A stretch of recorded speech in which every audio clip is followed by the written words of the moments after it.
The glass in Alira Voss's hand was already cold before anyone told her what was inside it. She stood in the center of the great hall, stone floor freezing beneath her bare feet, and every eye in Frostmore Pack was fixed on her face, waiting to see if she would cry, if she would beg, if she would break. She did none of those things. She stood straight, chin lifted, and looked directly at the man who had once promised to love her until his last breath. Kaelin Draven, Alpha King of Frostmore, did not look away. "You will drink it," he said, his voice carrying across the hall without effort, the voice of a king who was used to being obeyed. Now. Alira's fingers tightened around the glass. The liquid inside shimmered strangely, catching the torchlight in threads of silver and blue, like moonlight trapped in water. Snowglass. She had heard the name whispered among the pack elders in hushed, frightened tones, always followed by a quick change of subject. No one spoke of it directly. No one wanted to. 3 days ago, Kaelin had rejected her in front of the entire pack.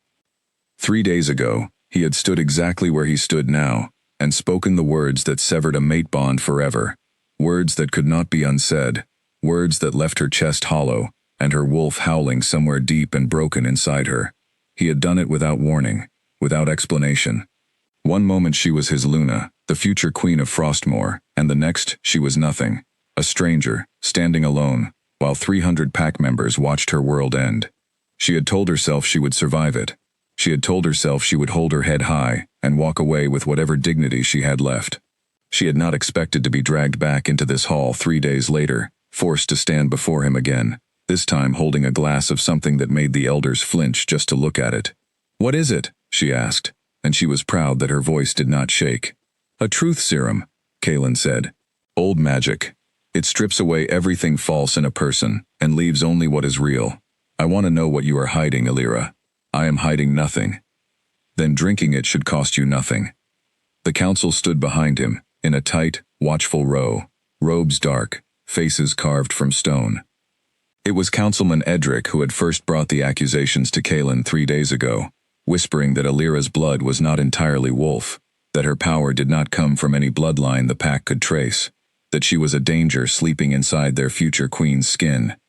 Alira had denied it then. She denied it still. But denial had not been enough to stop the rejection, and now it would not be enough to stop this either. She looked down at the glass one more time. It smelled like winter air, sharp and clean, and beneath that, something older, something that made the hair on her arms rise. "If I refuse?" she asked. "You do not have the option to refuse," Kaelin said. "You are still bound to obey the Alpha King of this pack, until the elders confirm the rejection is complete. That ceremony has not yet happened. Until it does, you will do as I say." A murmur rippled through the crowd. Alira felt the weight of it pressing against her skin, 300 pairs of eyes cataloging every twitch of her face, every tremble of her hand. She thought of her mother, long gone, who used to tell her that a Voss woman never let anyone see her afraid, even when fear was eating her alive from the inside. She thought of the years she had spent proving herself worthy of this pack, this title, this man who now looked at her like she was a puzzle he intended to solve by force if necessary. She raised the glass to her lips. "Alira." The voice came from the side of the hall, low and urgent. Mother Isolde, the pack's oldest seer, had stepped forward, her silver hair loose around her shoulders, her pale eyes fixed not on Alira, but on the glass itself, as if she could see something moving inside it that no one else could. "Wait! She has already been given the order," Kaelin said, not turning his head. "Alpha King, I would ask you to reconsider." "I did not ask for your counsel, Mother Isolde." The old woman's mouth pressed into a thin line, but she said nothing more, though her eyes stayed locked on Alira, with an intensity that made Alira's stomach twist. There was something in that look. Not disapproval, fear. Alira drank. The snowglass slid down her throat like liquid ice, and for one terrible second, she thought her body would simply stop, frozen solid from the inside out. Then the cold spread through her chest, and settled there, humming faintly, like a struck bell. The hall seemed to tilt. Voices blurred into a low buzz. She felt something inside her open, some door she had kept locked for years, and through it came every feeling she had spent 3 days burying under composure and pride. The grief hit her first. It rose up from somewhere beneath her ribs, sudden and enormous. And before she could stop it, before she could remember that 300 people were watching, a single tear slid down her cheek. It did not fall like an ordinary tear. It caught the torchlight and held it, glowing faintly silver, like a tiny star sliding down her skin. Gasps rippled through the hall. Someone near the back whispered a word Elira did not recognize. The council members exchanged glances, sharp and alarmed. And Kalen, who had walked into this hall, utterly certain of his purpose, took an involuntary step backward, his golden eyes wide with something that looked, for just a moment, like fear. "What?" he said slowly. "Was that?" No one answered. The silence stretched, thick and strange, until Mother Isolde moved forward again.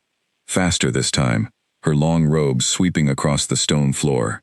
She caught Elira's chin gently in one weathered hand, and tilted her face toward the torchlight, studying the place where the tear had fallen, as though searching for a mark left behind. "Impossible," the old seer whispered. "Isolde." Kalen's voice had lost its commanding edge. "Tell me what that was."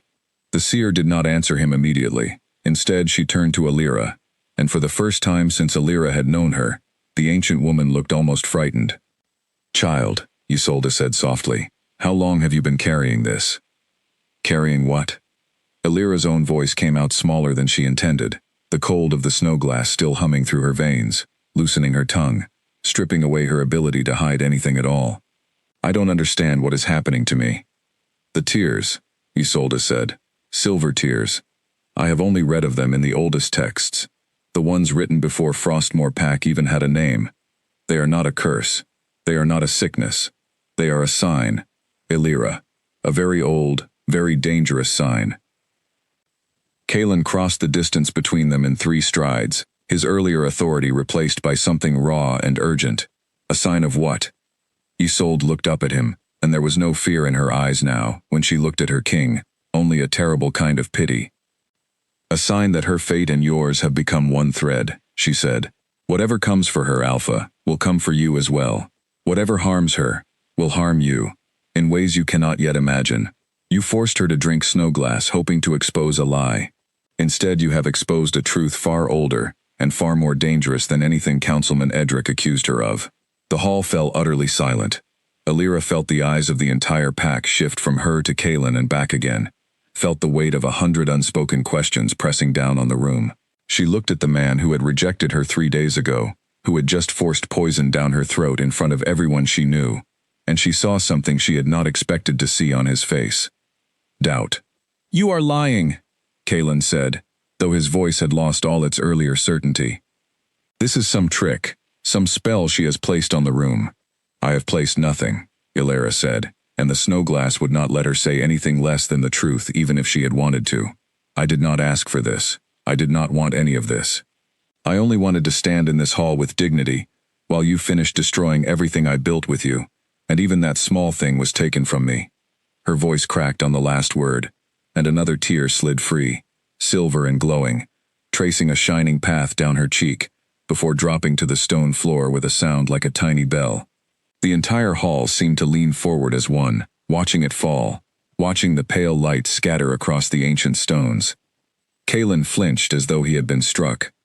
Mother Isolde stepped between them, raising both hands, one toward the king, and one toward the trembling woman he had wronged. "Enough," she said, and for the first time her voice carried the full weight of her centuries. "This hall has seen enough tonight. Alpha King, you will come with me. There are things you must understand before this goes any further. Things that concern your own life as much as hers." "My own life?" Kalen's jaw tightened. "Explain yourself, Isolde." The old seer's gaze did not waver. "The prophecy is old, and it is not kind. If Elira Voss suffers, Alpha, you will suffer beside her, whether you wish it or not. And if she should ever come to true and lasting harm—" She paused, her pale eyes moving briefly toward Elira, with something like sorrow. "I fear the same fate will find you before the next moon rises." A ripple of horrified murmurs spread through the crowd. Councilman Edric, standing near the front with his arms crossed, went very still, his eyes narrowing, as though calculating something dangerous behind his composed expression. Elira caught the look, and felt a chill that had nothing to do with the snowglass still cooling in her blood. Kaelin turned to look at her then, truly look at her, in a way he had not since the night he coldly ended their bond in front of everyone she knew. His golden eyes searched her face, moving from the tear tracks still glowing faintly on her skin, to the steady, wounded pride in her expression. And something in his stance shifted, some wall inside him cracking just slightly. "Illyra," he said, and her name sounded different in his mouth now, less like a command, and more like a question he was afraid to ask. "What have I done?" She did not answer him. She could not. The snowglass still burned in her veins, and if she opened her mouth again, she was certain every truth she had buried for 3 long, agonizing days would spill out into that silent, watching hall. Truths about heartbreak and hope, and the terrible, foolish love she had not yet managed to let go of, no matter how badly he had hurt her. Instead she turned, silver tears still marking her face, and walked out of the hall alone, leaving behind a king who was only beginning to understand exactly what he had set into motion. Behind her, the whispers began, spreading through Frostmoor Pack like wildfire through dry grass, carrying one name over and over into the cold night air. Silver tears, the mark that ties a fate to a king's own life. And somewhere in the shadows near the back of the hall, Councilman Edric allowed himself a small, careful smile, already calculating how this unexpected turn might be twisted to serve a purpose of his own. Illyra did not sleep that night. She sat by the window of the small stone cottage at the edge of Frostmoor territory, the same cottage she had been given after the rejection, far from the palace where she used to share a bed with the man who was once her mate. Outside, snow fell in slow, heavy curtains, blanketing the pine forest in white. She pressed her palm against the cold glass and watched her own breath fog the window, and she tried not to think about the silver tears that had marked her face in front of the entire pack. She failed. The memory looped endlessly behind her eyes, the gasps, the whispers, Mother Isolde's pale, frightened face, and Kaelin, the proud, unshakable Alpha King, taking a step backward, as though she had struck him. A soft knock sounded at her door. Illyra startled, wolf senses sharpening instantly, and she rose to answer it with careful steps, expecting a guard, or perhaps one of the cruel pack members who had taken to leaving hateful notes on her doorstep since the rejection. Instead, she found Grace Whitlock standing on her porch, wrapped in a thick fur cloak, snow dusting her dark curls. Grace was one of the few pack members who had not turned against Illyra after the rejection. She had grown up as Illyra's closest friend, daughter of the pack's chief healer, and she had made her loyalty clear from the very first day, no matter what the council whispered. "I heard what happened," Grace said, stepping inside without waiting for an invitation, shaking snow from her cloak. "The whole pack is talking about nothing else, silver tears, a tied fate. Half of them think you're some kind of miracle, and the other half think you're a curse waiting to happen." "I don't know what I am," Illyra admitted, closing the door against the cold. "I didn't ask for any of this, Grace. I just wanted to survive the rejection, with whatever pride I had left." Grace's expression softened, and she reached out to squeeze Illyra's hand. "I know, but pride might not be enough anymore. Not after tonight." They sat together near the small fire, and Illyra found herself recounting every detail of the ceremony, the freezing weight of the snowglass sliding down her throat, the strange hum it left behind in her chest, the way her own grief had poured out of her in a single glowing tear before she could stop it. Grace listened without interrupting, her dark eyes serious, until Illyra finally reached the part about Mother Isolde's warning. "A fate tied to the king's own life," Grace repeated slowly. "Illyra, do you understand what that means? If that prophecy is real, then Kaelin cannot let anything happen to you. Not because he wants to protect you out of love anymore, but because his own survival depends on it." "I don't want him protecting me out of obligation," Illyra said, bitterness creeping into her voice. "I want nothing from him at all." But even as she said it, she felt the old ache stir beneath her ribs, the same ache that had never fully gone away no matter how much she told herself the bond was broken. She had loved Kaelin Draven since she was a girl of 16, when he had first come to her family's small border village to negotiate a grain shipment, and had stayed 3 extra days simply to hear her laugh. She had loved him through the years of training that followed, through the long nights he spent teaching her to fight, through the day he had knelt before the entire pack and asked her to be his Luna. She had loved him even 3 days ago, standing in that hall while he spoke words designed to shatter everything between them. Grief and love did not simply vanish because a man spoke a few cruel sentences aloud. She wished, sometimes desperately, that they did. "There's something else you should know," Grace said quietly, glancing toward the window as though checking for eavesdroppers. "My mother overheard Councilman Edric speaking with two of his allies after the ceremony ended. They were not frightened by what happened to you, Alira. They were pleased." Alira went very still. Pleased? Why would they be pleased that their king might now be tied to a fate he cannot escape? "Because if something happens to you," Grace said slowly, "something happens to him too. And Edric has wanted Kaelin's throne for longer than either of us has been alive. He simply never had a clean way to take it. Now he might have found one." The words settled over Alira like a stone dropped into still water, sending ripples of dread through her chest. She thought of Edric's careful, composed face in the hall, the way he had watched the entire ceremony, with none of the shock or fear that gripped everyone else around him. She had assumed it was simple cruelty. Now she wondered if it had been something colder and far more calculated. "You think Edric orchestrated this," Alira said. "The accusation, the Snowglass, all of it." "I think," Grace said carefully, "that a man who has spent years building a case against you, convincing the king that you were hiding some dangerous secret, does not stumble by accident into discovering a prophecy that ties your fate to the throne itself. I think Edric may have known about the silver tears long before tonight. I think he wanted this exact outcome." Alira's mind raced back through the last several weeks, searching for any sign she might have missed, any moment when Edric's careful manipulation had shown its edges. She remembered the whispered accusations that had reached Kaelin's ears just days before the rejection, the sudden coldness in her mate's eyes when he looked at her, the way he had refused to hear her explanations no matter how she pleaded. At the time she had believed it was simply fear driving him, fear of whatever strange power ran through her blood. Now she wondered if someone had been carefully feeding that fear, cultivating it like a garden meant to bloom into exactly this moment. "If you're right," Alira said slowly, "then Kaelin is in more danger than he realizes, and so am I." "Then we need to be careful," Grace said. "Very careful. Because if Edric wants the throne badly enough to engineer a prophecy this dangerous, he will not stop simply because the first attempt revealed itself in front of witnesses. He will try again. And next time he may not be so clumsy about it." A cold wind rattled the shutters, and Alira pulled her shawl tighter around her shoulders, feeling the weight of everything pressing down on her at once. 3 days ago she had been mourning the loss of her mate and her future. Now she found herself tangled in a plot that threatened not only her own life, but the life of the very man who had cast her aside. She should have wanted to walk away.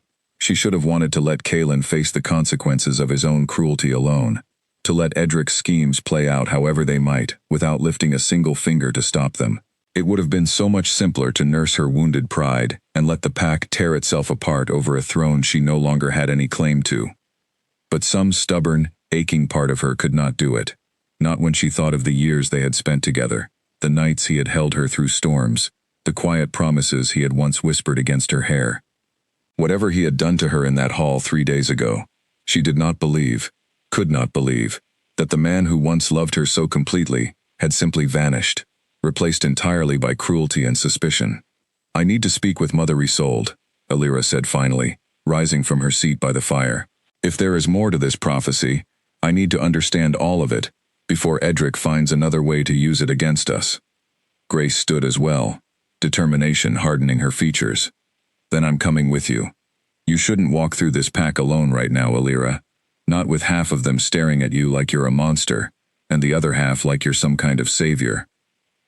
They left the cottage together, moving quickly through the falling snow toward the seer's chambers on the far side of the settlement, unaware that they were being watched from the shadows of a nearby tree line, where a lone figure in dark robes tracked their every step with careful, patient eyes, already composing the next piece of a plan that had been years in the making.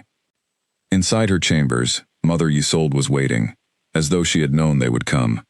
Candles burned low around the small stone room, and old books lay open across a wide table, their pages filled with symbols Alira did not recognize. The old seer looked up as they entered, her expression grave but unsurprised.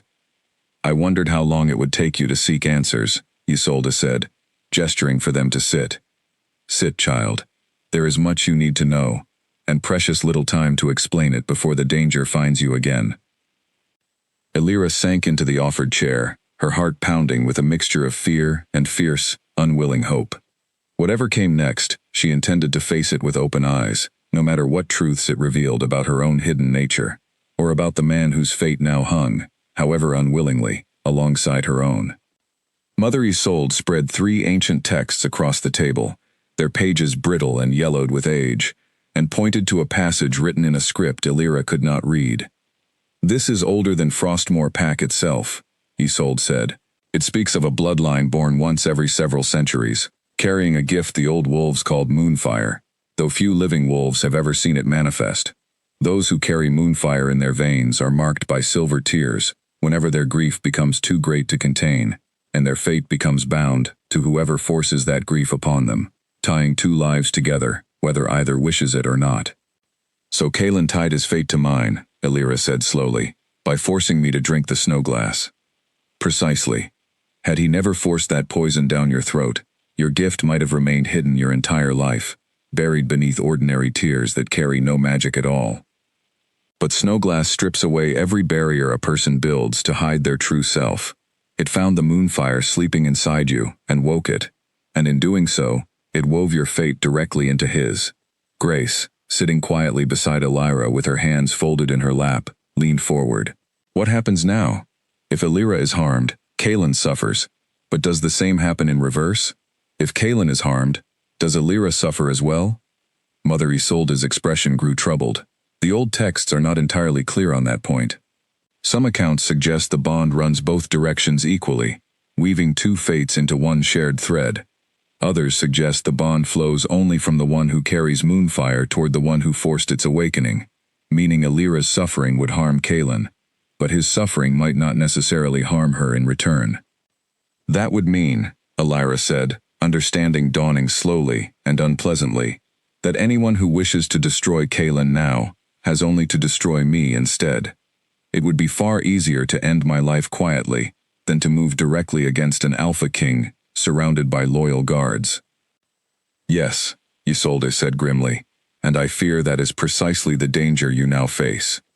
The candle flames flickered as a cold draft slipped through the chamber, and Elira felt a chill settle deep into her bones that had nothing to do with the weather outside. She thought again of Councilman Edric's calm, satisfied expression in the Great Hall, the way he had watched the revelation of her silver tears, without a trace of the shock that gripped everyone else in the room. "Grace believes Edric orchestrated tonight's events," Elira said. "That he engineered the accusations against me specifically to force this confrontation, hoping to discover exactly what we just learned." Mother Isolde's pale eyes sharpened.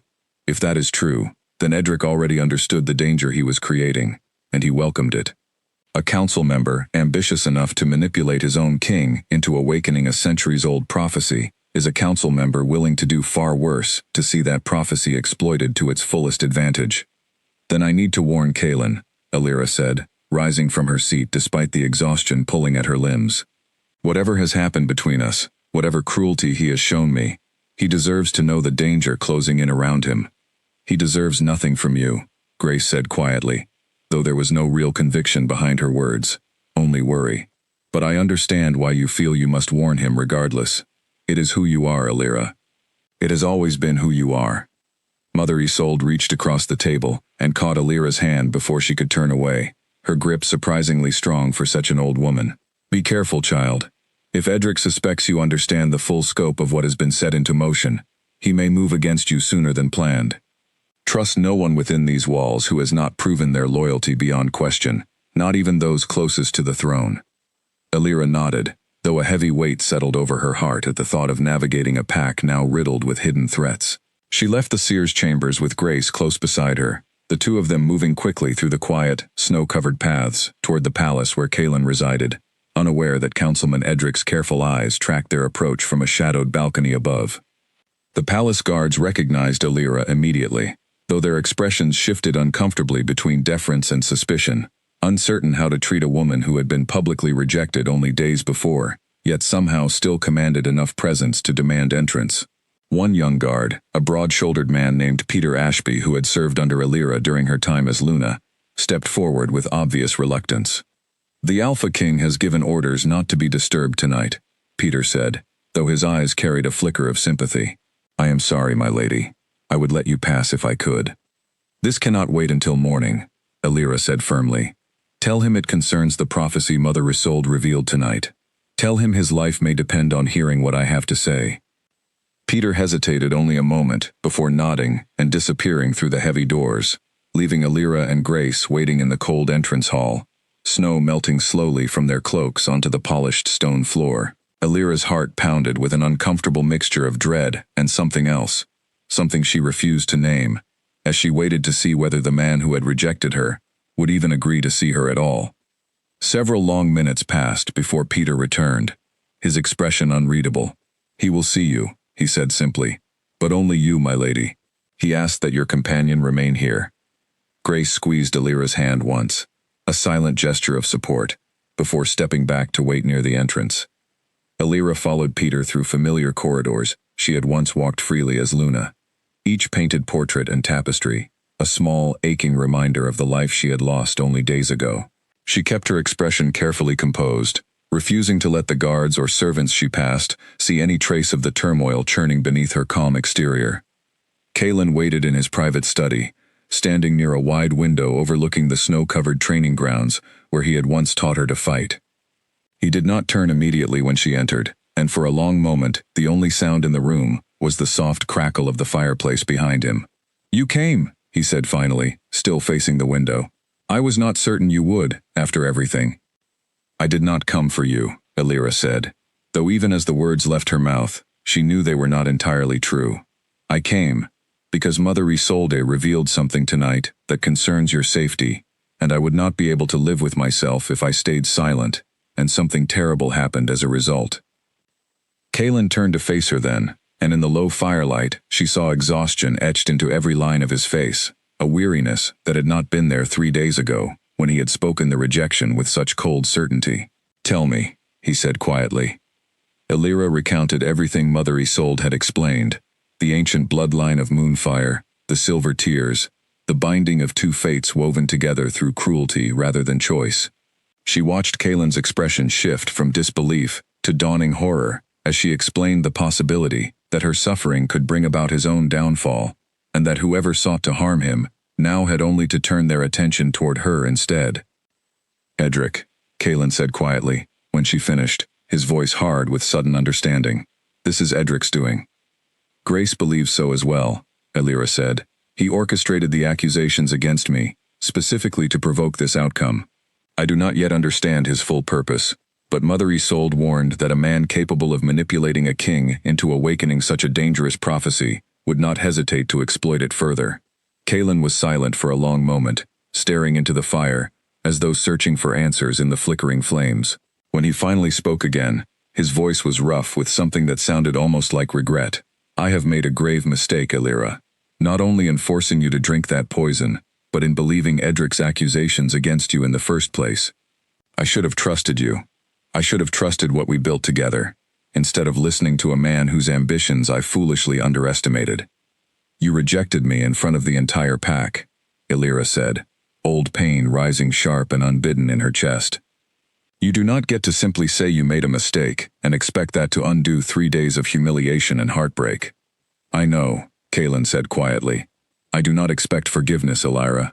I only ask that you allow me to help protect you now, whatever fate has bound us together, whether you wish it or not. I will not let Edric use this prophecy to harm you, no matter what it costs me."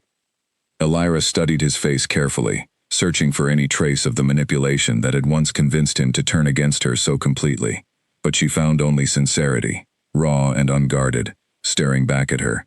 Whatever else Kalen Draven had become in the years since he first knelt before her and asked her to be his Luna, she did not believe, could not believe, that he wished to see her destroyed. "Then we work together," she said finally, "until this threat is ended. Nothing more than that." Kalen nodded slowly, though something in his golden eyes suggested he understood exactly how much she was holding back, how much pain still lived beneath her careful composure. "Nothing more than that," he agreed quietly, though neither of them fully believed the words even as they spoke them. Outside the window, snow continued falling over the sleeping pack, blanketing the training grounds in silent white. while somewhere within the palace walls, Councilman Edric sat alone in his private chambers, carefully reviewing the next stage of a plan that had already begun unfolding exactly as he intended. Morning came gray and heavy over Frostmoor Pack, the snow from the night before settling into a thick white blanket that muffled every sound across the training grounds. Alira had not returned to her cottage after leaving Kaelin's study. Instead, she had accepted his offer of a guest chamber within the palace walls, telling herself it was only practical, only a matter of safety, nothing more. She woke before dawn to the quiet sound of someone moving in the hallway outside her door, and for a brief, disoriented moment, she forgot everything that had happened over the last 3 days, and expected to find herself in the chambers she once shared with Kaelin as his Luna. The memory returned quickly, sharp and unwelcome, and she rose from the bed with a heavy heart, dressing quickly in the plain wool clothing Grace had brought for her the night before. She found Kaelin already awake in his study, dark circles beneath his eyes suggesting he had not slept at all. Spread across his desk were old maps of the Pack territory, marked with symbols she did not recognize, alongside several letters bearing wax seals she knew belonged to the council. "You should be resting," he said without looking up, though his tone carried none of its earlier coldness. "So should you," Alira replied, moving closer to study the documents scattered across his desk. "What is all of this?" Kaelin hesitated, his jaw tightening slightly before he finally answered. "Records of the council's activities over the last several months. I want to understand exactly how Edric built his case against you, and whether anyone else within the council was complicit in his scheme." Alira picked up one of the letters, scanning the elegant handwriting with growing unease. It was a report detailing strange lights seen near the northern border, dated nearly 2 months earlier, long before Edric had first brought his accusations to Kaelin's attention.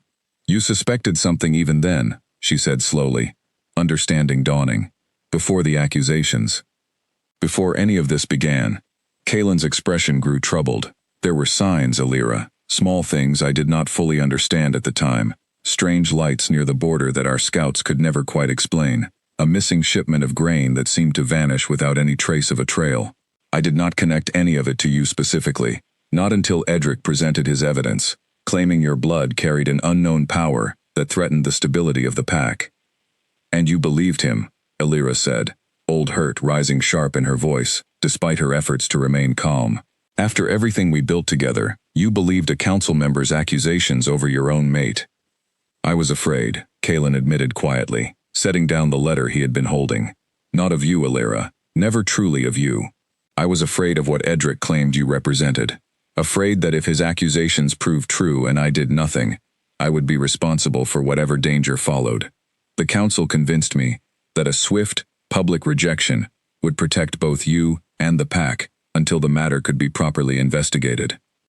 "A swift, public rejection," Alira repeated bitterly. "You call the worst moment of my life a matter of protection."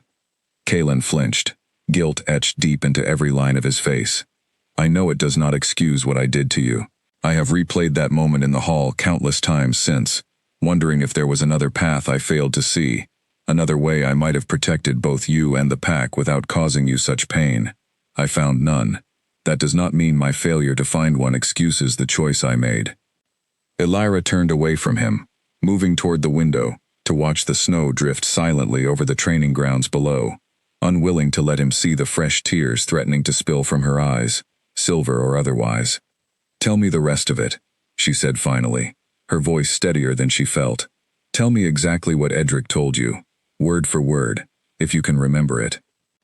Kaelin was quiet for a long moment, before he began recounting the private council meeting held 3 days before the rejection, describing how Edric had presented forged documents, suggesting Alira's mother had come from a bloodline, long banished from the northern territories, for practicing forbidden magic capable of destabilizing entire packs from within. He described how 2 other council members, swayed by Edric's carefully constructed evidence, had urged immediate action, warning that any delay might allow whatever power slept within Alira's blood to grow beyond their ability to contain it.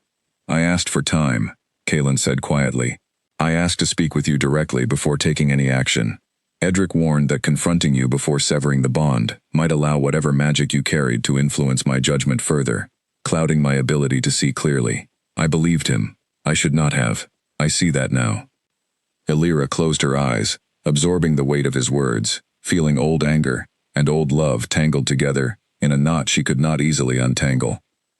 Everything Kaelin described painted a picture of careful, deliberate manipulation, each piece of evidence crafted specifically to isolate her from the man she loved before she had any chance to defend herself.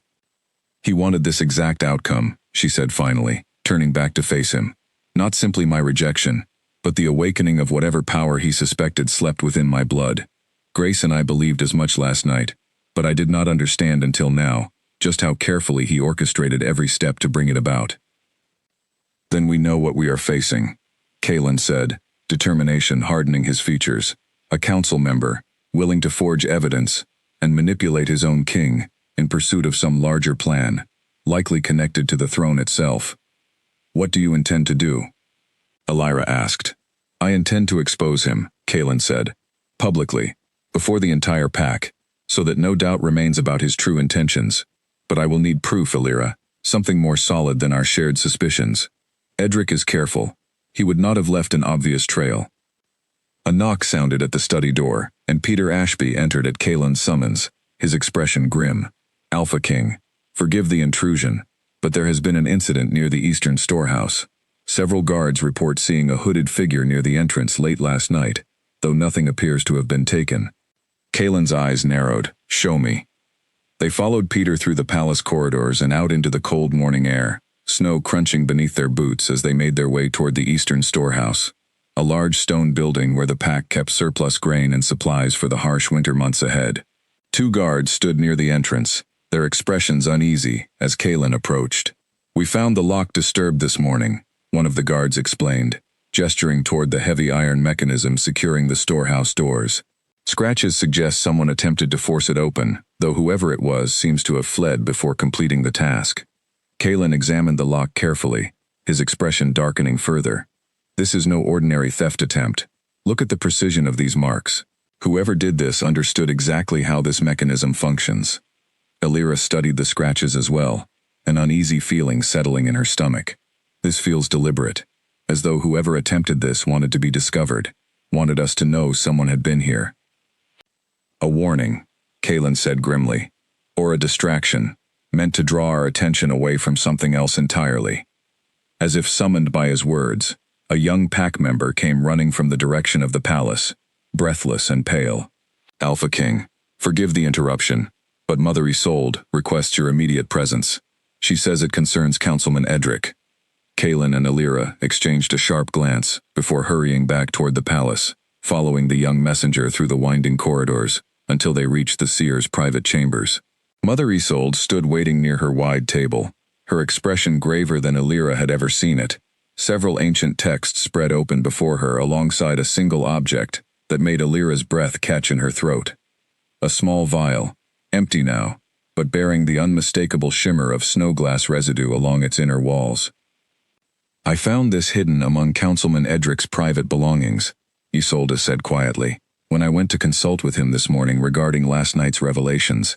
He was not present in his chambers, and this vial was tucked carefully behind a loose stone in his hearth. Snowglass, Kaelin said, his voice tight with barely controlled anger. He had access to more of it than what he used against Elira. There is something else, Isolde continued, her weathered hands trembling slightly as she turned to another page in the ancient text before her. I believe Edric intends to use whatever remains of this substance on someone else within the pack, someone whose fate, once revealed, might serve his purposes far more directly than yours ever could. Who? Elira asked, dread coiling tight in her chest. Mother Isolde met her eyes, and the answer she gave sent a fresh wave of cold fear rushing through Elira's veins, one that made the events of the previous night seem, suddenly, like only the very beginning of a far larger and more dangerous plot unfolding around them all. Peter Ashby, Mother Isolde said, and the name struck Elira like a physical blow. The guard who serves closest to you both, Alpha King. I believe Edric intends to force Snowglass upon him, hoping to expose whatever loyalty or secrets he carries, and use whatever is revealed to turn him against you both, or to eliminate him entirely, if the truth proves inconvenient. Kaelin's face went pale with sudden understanding. Peter has served this pack faithfully since he was barely more than a boy. If Edric believes he holds some secret worth exposing, It can only be because Peter discovered something Edric wished kept hidden. "We need to find him immediately," Elira said, already moving toward the door. They found Peter exactly where they had left him, near the eastern storehouse, standing guard with the same steady composure he always carried, unaware of the danger closing in around him. Kalen wasted no time explaining the situation, watching carefully as Peter's expression shifted from confusion to dawning alarm. "I did see something," Peter admitted slowly, once Kalen finished speaking. "Several weeks ago, before any of the accusations against Lady Elira began, I saw Councilman Edric meeting with a stranger near the northern border, someone from outside the pack entirely. I did not think much of it at the time, assumed it was simply diplomatic business, but the stranger wore markings I did not recognize, symbols that seemed almost familiar from old stories my grandmother used to tell about a rival pack long thought destroyed." "Ashwood," Kalen said quietly, dread creeping into his voice. "The Ashwood clan was scattered generations ago after a brutal territorial war. Their remaining members believed to have assimilated into other packs or died out entirely." "Perhaps not entirely," Mother Isolde said grimly. "If Edric has been meeting secretly with Ashwood survivors, his ambitions may extend far beyond simply claiming Frostmore's throne for himself. He may be planning to hand this pack over entirely, in exchange for whatever power or protection Ashwood promises him in return." The weight of this revelation settled heavily over the small group standing near the storehouse, the cold winter air suddenly feeling colder still. Elira thought of the years Frostmore had spent building alliances with neighboring packs, the careful diplomacy Kalen's father had established before his death, all of it now threatened by a single council member's hidden ambitions. "We need proof," Kalen said finally. "Peter's account alone, while valuable, will not be enough to move against a sitting council member without solid evidence tying him directly to Ashwood. Then we need to catch him in the act," Elira said, an idea forming quickly in her mind. "If Edric intends to use the remaining Snowglass on Peter, we could allow him to believe his plan remains undiscovered, and catch him in the moment he attempts to act. That would put Peter directly in danger," Kalen said, concern sharpening his features. "I am willing to take that risk, Alpha King," Peter said firmly, standing a little straighter despite the fear Elira could see flickering behind his steady eyes. "If it means exposing whatever threat Edric poses to this pack, I will gladly serve as the means to do it." Kalen studied the young guard for a long moment before nodding slowly, though reluctance remained clear in his expression. "We will need to plan this carefully, Mother Isolde. Is there any way to counter the effects of Snowglass, should Edric attempt to force it upon Peter, before we are ready to intervene?" The old seer considered the question carefully. "There are old remedies, though none have been tested in generations. A tea brewed from winter thistle and frost lily, taken beforehand, may lessen the poison's grip enough to allow the drinker to maintain some control over what truths spill forth. It will not prevent the effects entirely, but it may provide enough protection to keep Peter from revealing anything Edric could use against him directly. Then we prepare that remedy immediately," Kalen said, "and we set a plan in motion to draw Edric out into the open." Over the following hours, the small group worked quickly to construct a plan, Mother Isolde brewing the protective tea, while Elira and Kalen discussed how best to convince Edric that Peter remained unaware of any suspicion directed toward him. Grace joined them partway through the planning, having heard rumors already spreading through the pack about strange happenings near the storehouse, and she quickly offered her own insight into Edric's likely movements, having observed his patterns closely over the past several days at Elira's earlier request. "He typically retires to his private study each evening around this same hour," Grace explained. "If we can position ourselves nearby without drawing suspicion, we may be able to observe whatever meeting he intends to arrange with Peter." As evening approached, Peter drank the protective tea Mother Isolde had prepared, grimacing slightly at its bitter taste, before positioning himself near the palace gardens where Edric frequently walked in the quiet hours after sunset. Elira, Kalen, and Grace hid carefully among the frost-covered hedges nearby, watching as the young guard waited alone, his composure steady, despite the danger he had willingly placed himself within. It did not take long for Edric to appear, his robes dark against the snow-covered garden path, his expression carrying none of the warmth he typically displayed before the council or the wider pack. He approached Peter with a small smile that did not reach his eyes. "Peter Ashby," Edric said pleasantly, "I wonder if I might trouble you for a private word. There is a matter of some importance I wish to discuss. Of course, Councilman, Peter replied, his voice carefully steady despite the danger he knew lurked behind Edric's pleasant tone.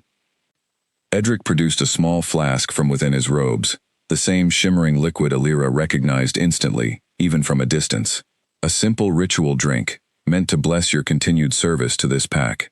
Nothing more than a small ceremony I like to perform with our most loyal guards from time to time. Alira's stomach twisted with dread as she watched Peter accept the flask, knowing the danger he now faced, despite the protective tea already working through his system. She glanced toward Kaelin, whose jaw had tightened with barely controlled fury at the sight of Edric attempting to poison one of his most trusted guards under the guise of ceremony. Peter drank slowly, his expression carefully controlled, while Edric watched with keen, calculating interest. Several long moments passed in tense silence before Edric finally spoke again, his voice carrying a subtle edge Alira had not heard before. "Tell me, Peter," Edric said. "What did you see near the northern border several weeks ago?" Peter's expression flickered, the protective tea clearly straining against the Snowglass, now working through his veins. But he managed to maintain enough control to answer carefully. "I saw you meeting with a stranger, Councilman. I did not think much of it at the time." "And what do you think of it now?" Edric pressed, his eyes narrowing.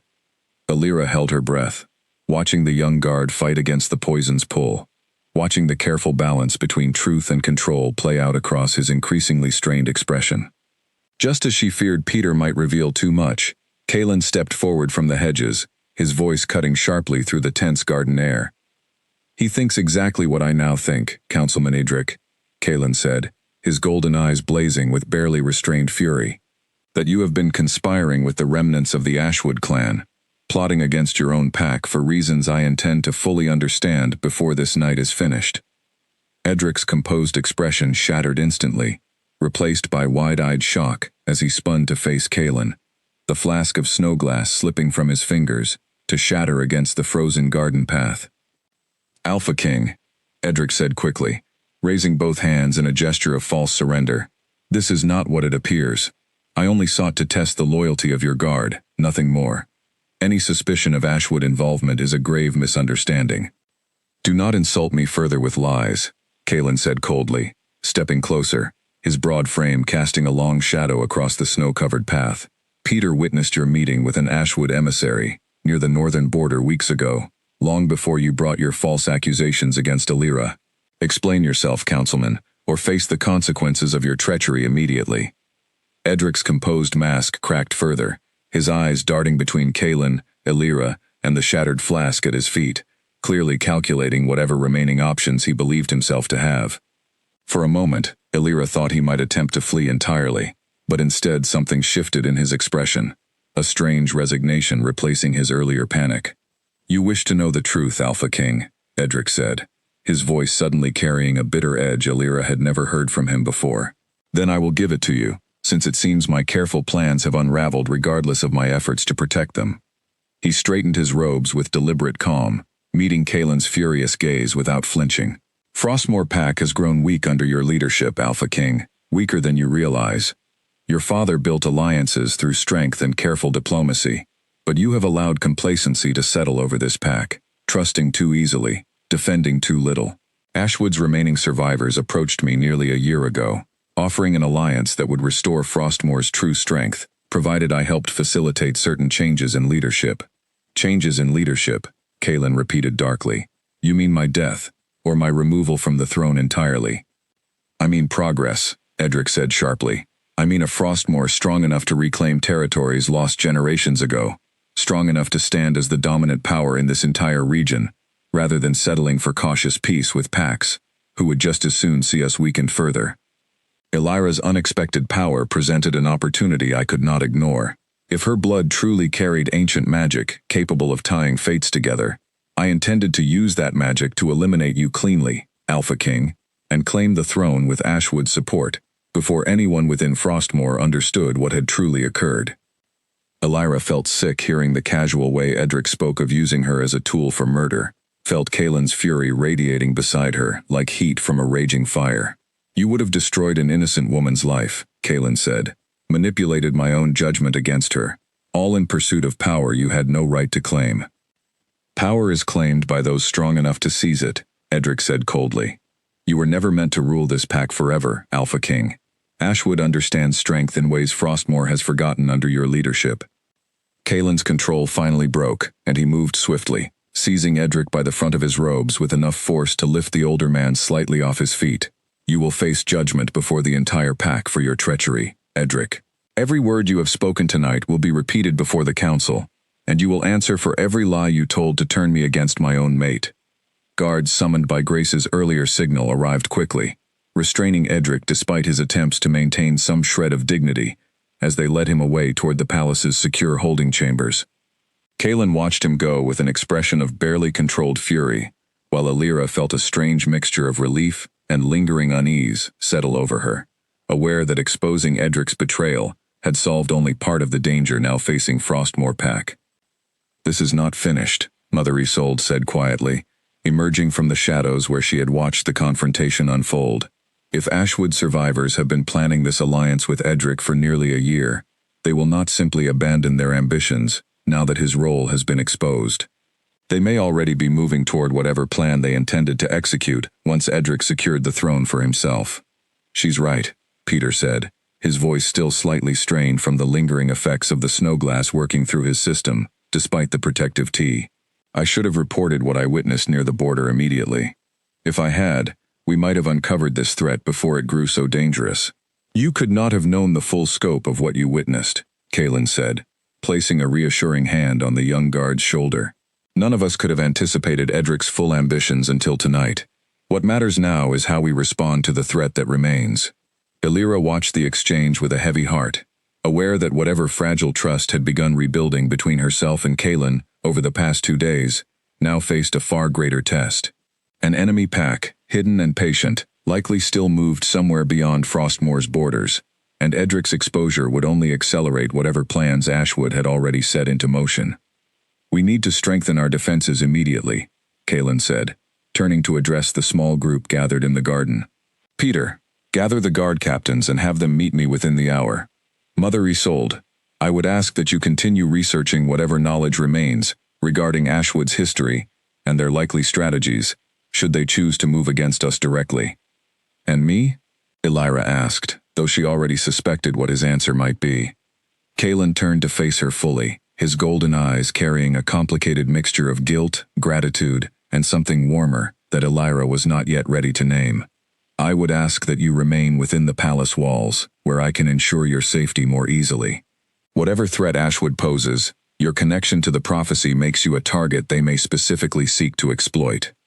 I did not survive the humiliation of a public rejection, only to hide quietly while my pack faces destruction, Alira said firmly, old pride sparking beneath her exhaustion. If Ashwood intends to use me as a weapon against you, I would rather stand where I can see the threat coming than wait helplessly within these walls, wondering when danger might find me regardless. Kaelin studied her for a long moment, and Alira watched something shift behind his eyes, some old respect and admiration she remembered from years past, before the rejection, before Edric's careful manipulations had poisoned everything between them. Very well, he said finally. But you will not face this threat alone, Alira. Whatever fate has bound us together, I intend to honor it properly this time, protecting you, not out of obligation, but because I choose to. The words settled over her with unexpected weight, and for a moment, Alira allowed herself to feel something other than grief and anger toward the man standing before her, something fragile and uncertain that she was not yet ready to trust fully. There would be time enough later to examine whatever remained of their broken bond, once the immediate danger facing Frostmore pack had been properly addressed. As the small group dispersed to begin preparing the pack's defenses, Grace fell into step beside Alira, studying her expression carefully. You still love him, Grace said quietly, not quite a question. Alira did not answer immediately, watching Kaelin's retreating figure disappear into the palace corridors ahead of them, already calling out orders to gathering guards, with the same steady authority she remembered from before everything between them had shattered. I do not know what I feel anymore, she said finally. Only that whatever threat is coming, I intend to face it, standing beside him, whatever that means for us, once this danger has passed. Grace said nothing further, simply squeezing her friend's hand in quiet support, as they continued through the cold palace corridors, unaware that far beyond Frostmore's borders, a force gathered in the shadow of the northern mountains was already beginning its slow, patient march toward the pack that had unknowingly become its ultimate target. Kalen collapsed without warning during the guard captain's meeting, his powerful frame crumpling suddenly against the war table, as though every ounce of strength had drained from his body in an instant. The room erupted into chaos, guard captains rushing forward to catch their king before he struck the stone floor, shouts echoing through the corridors as servants ran to fetch Mother Isolde. By the time Elira arrived, alerted by a frantic young messenger who found her in the palace library reviewing old defense records with Grace, Kalen had been carried to his private chambers, his face pale and drawn, sweat beading across his forehead despite the winter chill. "What happened?" Elira demanded, pushing past the gathered guards to reach his bedside. "He simply collapsed," Peter explained, worry etched deep into his young features. One moment he was giving orders regarding the Eastern Watch, the next he grasped his chest and fell without any warning at all. Mother Isolde arrived moments later, moving swiftly to examine Kalen's condition, pressing weathered fingers against his throat to check his pulse, before pulling back his eyelid to study his unfocused gaze. His heart races, as though he has run for miles, yet his body shows no sign of exertion. "This is not illness, nor injury. The prophecy," Elira said, sudden understanding dawning through her fear. "You said my suffering would harm him. Was I in danger somewhere? Did something happen to cause this?" But even as she spoke the words, she realized nothing unusual had occurred to her during the meeting. No injury, no distress beyond the ordinary worry she carried for the pack's safety. She had been calm, focused, reviewing old records with Grace without incident. Mother Isolde's expression grew troubled as she continued her examination. Perhaps the bond runs in both directions after all, contrary to what the old text suggested. Or perhaps something else entirely is happening. Something none of us yet understand about the true nature of what was awakened that night in the Great Hall. Kalen's eyes fluttered open weakly, his gaze finding Elira immediately despite his obvious disorientation. "Elira," he murmured, his voice barely above a whisper. "I saw something. A vision, or a memory, I could not tell which. Fire spreading across the northern watchtowers. Wolves I did not recognize moving through our territory like shadows." "Ashwood," Elira breathed, cold dread settling over her. "You saw them approaching." "I believe," Mother Isolde said slowly, "that the bond between you has granted the Alpha King a form of foresight, allowing him to glimpse danger before it fully arrives, though the visions clearly exact a heavy toll upon his body. This may be the Moonfire's true purpose, not merely tying two fates together in vulnerability, but granting warning of threats neither of you could perceive alone." "Then we have little time to prepare," Kalen said, struggling to sit up despite his obvious weakness, only for Elira to press him gently back against his pillows. "You need rest," she said firmly. "Whatever vision you experienced, collapsing entirely, will serve no one if Ashwood truly approaches. Peter, send scouts immediately to the northern watchtowers, confirm whether any unusual movement has been spotted." Peter nodded and hurried from the room, while Mother Isolde continued studying Kalen's condition with growing concern. "The visions will likely continue," she said quietly, "and may grow stronger as the true threat draws nearer. I fear this gift comes at a steep cost to his strength, one that may leave him vulnerable, precisely when Frostmore needs its Alpha King at his fullest capability." Elira remained beside Kalen's bed long after Mother Isolde departed to consult her ancient texts further, watching him drift in and out of restless sleep, his brow furrowed, as though still caught within whatever visions plagued his rest. She thought of everything that had unfolded over the past several days, the rejection, the Snowglass, Edric's betrayal, and now this strange new complication threatening to weaken the very man who needed his strength most to protect their pack from the danger closing in around them. Grace found her still sitting there several hours later, evening shadows lengthening across the chamber, as Kalen finally slept peacefully, his color slowly returning, despite the earlier collapse. "Peter's scouts returned," Grace said quietly, settling into the chair beside Elira. "They found evidence of a large camp roughly 2 days' journey north of our border, hidden carefully within a dense stretch of forest. Dozens of unfamiliar wolves, moving with clear military discipline." "Ashwood," Elira said, though it was not truly a question. "It appears so," Grace confirmed. Peter believes, based on the size of the camp, that they intend a direct assault rather than a smaller, more covert operation. If Edric's plan had succeeded and Kaelin had truly fallen, Ashwood likely intended to move in quickly, using the chaos of a leadership crisis to seize Frostmoor territory before any organized resistance could form. Then Kaelin's vision may have shown us exactly what still remains a possibility, Illyra said grimly. Regardless of Edric's exposure, Ashwood does not require his cooperation to attack, only an opportunity. Grace nodded slowly, worry clear in her dark eyes. We need to prepare Frostmoor's full defenses, and quickly. But Illyra, there is something else you should consider. If your bond with Kaelin grants him visions of approaching danger, and if that bond grows stronger the closer you remain to him, perhaps there is a way to use this gift more deliberately, to gain clearer insight into Ashwood's exact plans before they move against us. Illyra considered this thoughtfully, glancing toward Kaelin's sleeping form, his features finally relaxed after hours of restless tension. I would need to understand this gift far better than I currently do, and quickly, if we hope to use it as any kind of advantage rather than simply enduring it as a painful burden. Then perhaps, came Mother Isolde's voice from the doorway, startling both women. It is time I taught you what little the old texts reveal, about deliberately invoking such visions, rather than allowing them to strike unpredictably, and leave the Alpha King so gravely weakened each time. Illyra rose to meet the old seer, determination hardening beneath her exhaustion. Whatever remained of the broken bond between herself and Kaelin, whatever pain and uncertainty still lingered from his earlier betrayal, she understood now that Frostmoor's survival depended on both of them, learning to master this strange, dangerous gift together, before Ashwood's patient shadow finally descended upon the pack that had unknowingly become their target. Outside the chamber window, snow continued falling steadily over the sleeping pack below, unaware of the storm gathering just beyond the northern horizon, drawing closer with each passing hour. The horns sounded 3 days later, just before dawn, their deep, urgent tone echoing across Frostmoor's snow-covered valley and jolting the entire pack from sleep. Illyra was already awake when the alarm rang out, having spent the previous evening practicing the careful meditation techniques Mother Isolde had taught her, learning to sense the faint thread of connection still binding her fate to Kaelin's own. She rushed from her chamber, still pulling on her thick winter cloak, meeting Kaelin in the corridor outside, his expression grim and alert despite the early hour.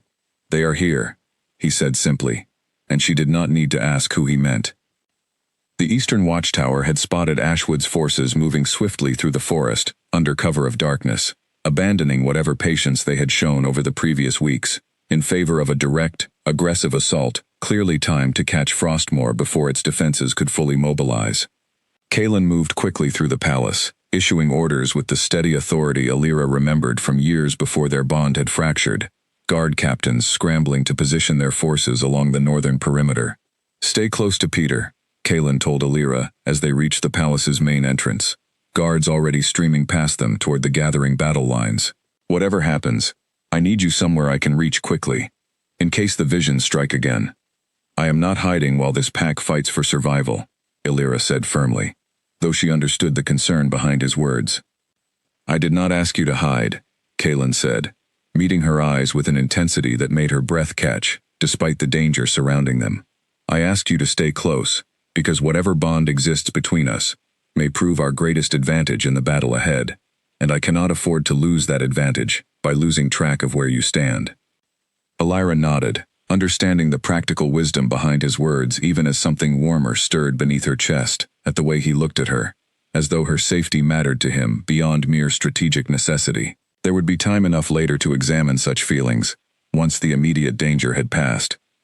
The battle unfolded quickly along Frostmoor's northern border, Ashwood's forces emerging from the tree line in disciplined formations that spoke to years of careful preparation. Kaelin led the defense personally, his powerful wolf form cutting through the chaos with practiced skill, while Illyra remained close behind the front lines, alongside Peter and a small contingent of guards, tasked specifically with protecting her.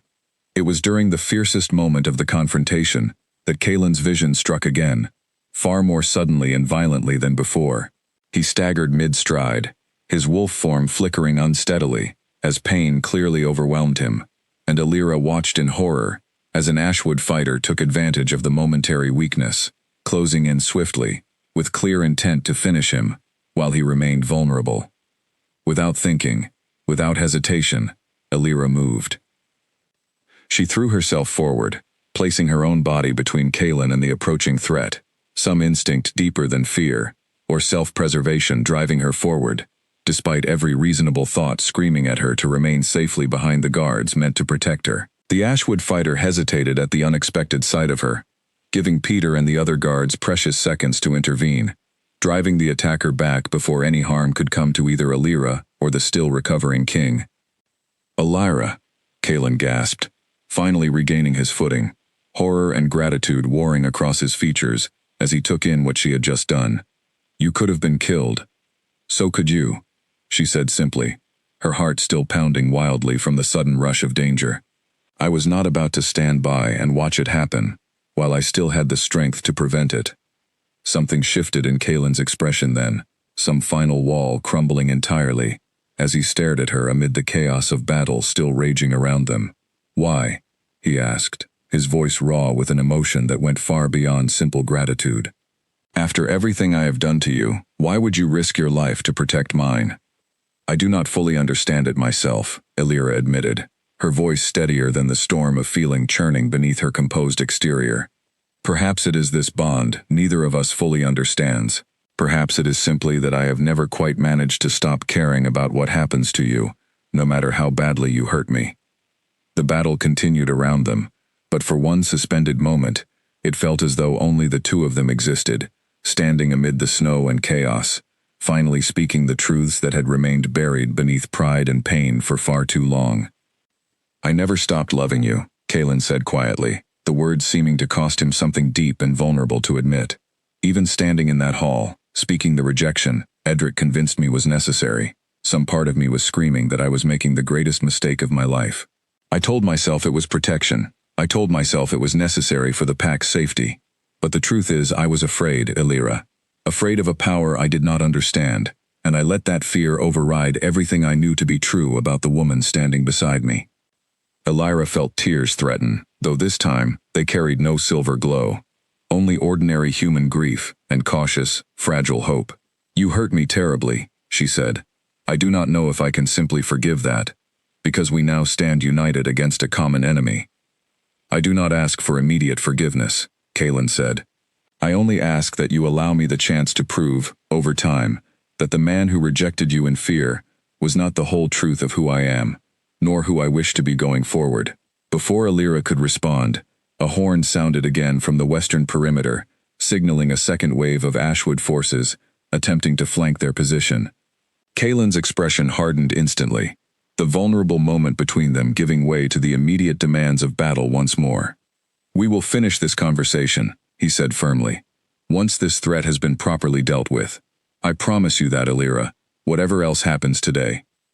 She nodded, and together, they moved to rally their forces against the renewed assault, the fragile understanding between them, now woven into something steadier than it had been only moments before, even as the storm of battle raged on around them, testing the full strength of everything Frostmoor Pack had built, and everything Illyra and Kaelin were only beginning to rebuild between themselves. The fighting continued long into the morning, Frostmoor's warriors holding their ground with fierce determination, despite Ashwood's disciplined assault, while somewhere behind the battle lines, Mother Isolde worked tirelessly to tend the wounded, her ancient knowledge of healing herbs proving as valuable as any warrior's blade in ensuring the pack's survival through the longest and most dangerous morning Frostmoor had faced in generations. By midday, the tide of battle had turned decisively in Frostmoor's favor, Ashwood's forces retreating in disarray after their commanding officer fell to Kaelin's blade during a final, decisive clash near the northern tree line. Illyra watched from a safe distance as the last remnants of the invading force scattered back into the forest, Frostmoor's warriors giving chase, only far enough to ensure they would not regroup for a second attempt, before winter's harsh conditions made any renewed assault impossible until spring. The relief that swept through the gathered pack was palpable, exhausted cheers rising from warriors who had fought since before dawn to protect their home. Kaelin approached her slowly across the trampled, blood-stained snow, his wolf form shifting back to human as he walked, exhaustion evident in every line of his powerful frame. "It is done," he said simply.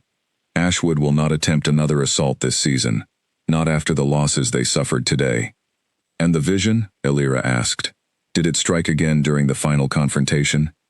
"Once more," Kalen admitted, though far less severely than before. "Perhaps the bond grows steadier the more we understand and accept it, rather than fighting against its presence." They walked together back toward the palace, passing wounded warriors being tended by healers, passing the makeshift camp where captured Ashwood soldiers sat under careful guard, their earlier fierce discipline replaced now by weary resignation. Elira caught sight of Peter among the wounded, a bandage wrapped tightly around his upper arm, though his expression remained steady and proud despite the injury. "You fought well today," she told him, pausing beside where he sat resting. "As did you, my lady," Peter replied, a tired smile crossing his face. "I do not think any of us expected to see you standing between the Alpha King and an armed attacker without a moment's hesitation." Elira felt heat rise to her cheeks at the memory, though she said nothing further, continuing on toward the palace, where Mother Isolde waited near the entrance, her expression carrying a mixture of exhaustion and quiet satisfaction at the day's outcome. "The council has already begun discussing what should be done regarding Councilman Edric," Isolde informed them as they approached. Given his confession before witnesses, and his clear role in orchestrating both the accusations against Elira and the alliance with Ashwood, the remaining council members favor permanent exile from Frostmoor territory, stripped of all rank and privilege. "A fitting consequence," Kalen said grimly, "for a man who nearly cost this pack everything through his ambition and betrayal." That evening, once the wounded had been properly tended and the pack had begun the long process of recovering from the day's battle, Kalen found Elira alone in the palace gardens, sitting quietly near the same frost-covered hedges where they had once watched Edric's betrayal unfold only days before. He approached carefully, as though unsure of his welcome, despite everything they had faced together. "May I sit with you?" he asked. Elira nodded, and he settled beside her on the cold stone bench, the two of them silent for a long moment, watching stars emerge slowly across the clearing evening sky. "I have been thinking about what you said," Kalen said finally, "during the battle, about caring for me, despite everything I have done to hurt you." "I meant it," Elira said quietly, "though I will not pretend the hurt has simply vanished, because we fought a battle together and survived it." "I do not expect it to vanish so easily," Kalen said. "I only hope that, given time, we might rebuild something real between us, something built on trust and honesty, rather than fear and manipulation. I understand if you need time to decide whether that is even something you still want, after everything Edric's schemes put you through." Elira studied his face carefully in the fading light, seeing genuine vulnerability there that she had not witnessed since the earliest days of their courtship, long before the responsibilities of leadership had hardened him into the composed, sometimes distant Alpha King she had grown accustomed to over recent years. "I do want it," she admitted finally, surprising herself with the honesty of her own words. "I have wanted it since the moment I woke from that terrible ceremony in the Great Hall, even when I told myself I should want nothing more to do with you at all."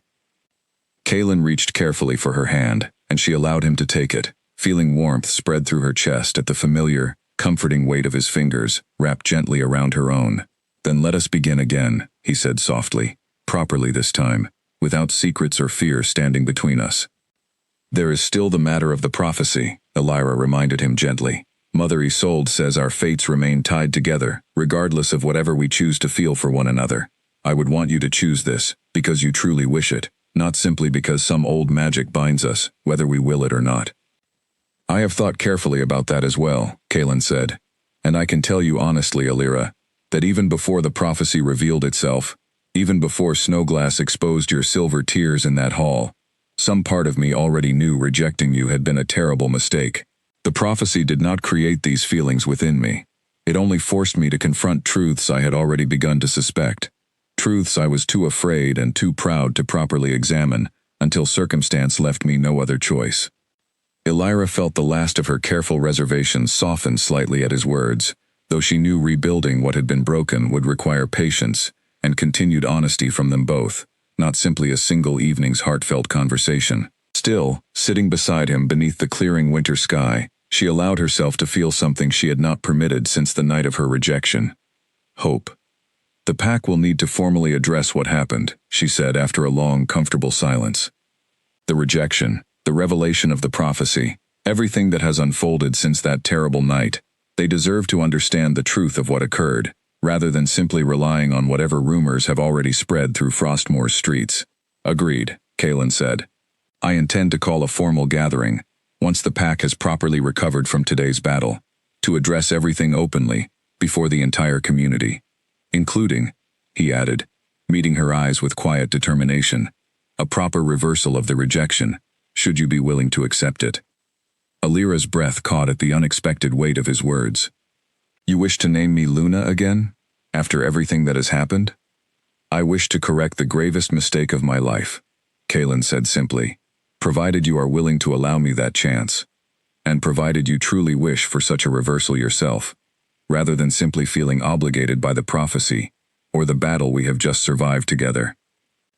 I would need time to consider such a decision properly, Alira said, though warmth had already begun spreading through her chest at the mere thought of standing beside him once more, as his true and rightful Luna. But I do not believe my answer would ultimately be no, Kaelin, not after everything we have rebuilt between us these past several days.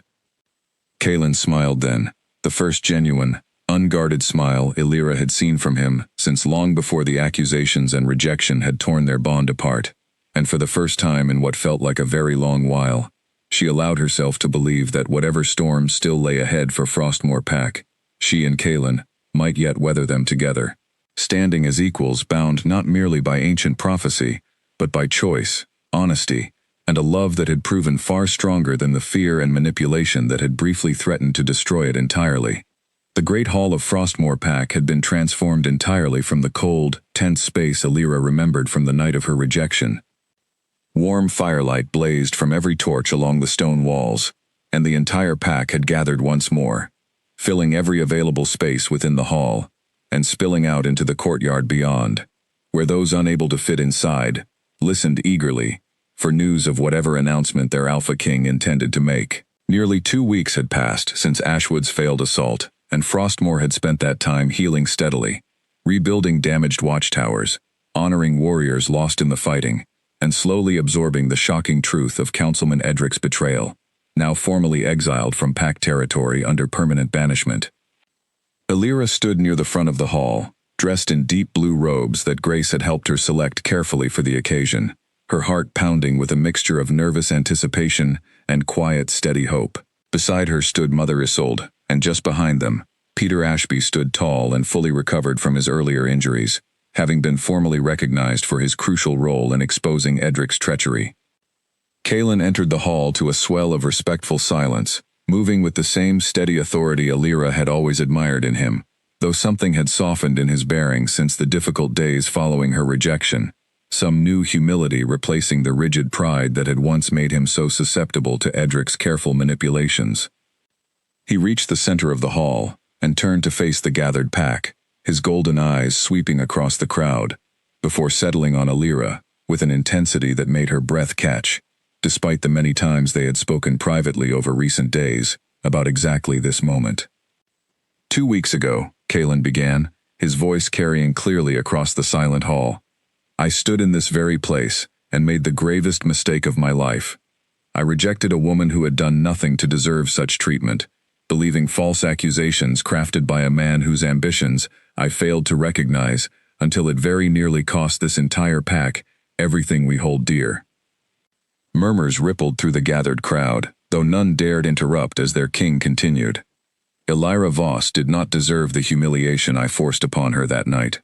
She did not deserve to be poisoned with Snowglass in a desperate attempt to expose secrets that existed only in Councilman Edric's manufactured lies, and she certainly did not deserve to be doubted by the very man who had once promised to stand beside her as an equal partner in leading this pack toward a stronger future. Kaelin turned fully to face Alira now, and she felt the weight of every eye in the hall shifting toward her as well, though this time the attention carried none of the cruel judgment she remembered from the night of her rejection, only curious, hopeful anticipation. I cannot undo the pain I caused, Kaelin continued, but I can, here before this entire pack, correct the terrible wrong I committed.